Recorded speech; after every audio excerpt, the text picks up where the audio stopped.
ఇది షర్మిలమ్మ ఓపెన్గా అవినాష్ రెడ్డి చంపలేదని అడుగుతుంది. మేము అడుగుతున్నాం, సిబిఐ అడుగుతున్నాం. జగన్ రెడ్డి భారతీయ పాత్ర లేకుండా ఇది జరగలేదు. ఇటువంటి క్యారెక్టర్ లెస్కు ఓట్లు వేస్తే మన జిల్లా ఇప్పటికే మంచి పేరుంది, కానీ వీళ్ళ వల్ల చెడ్డ పేరు వచ్చింది. వీళ్ళ ఇది ముగ్గురి యొక్క పాలనలో అంటే జగన్ రెడ్డి, అవినాష్ రెడ్డి, సుధీర్ రెడ్డి పాలన భ్రష్టు పట్టింది.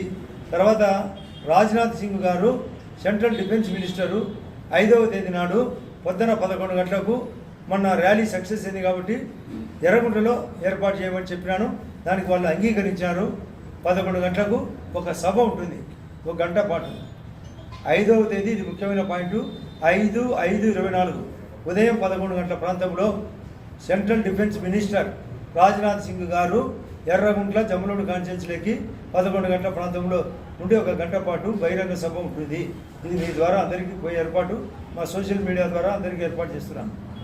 అది కూడా ఎండ టైం కాబట్టి ఒక సభ మాదిరి పండాలు చేసి దాని యొక్క ఏర్పాట్లలో కార్యక్రమం విజయవంతం చేయమని అందరినీ అప్పీల్ చేస్తున్నాను.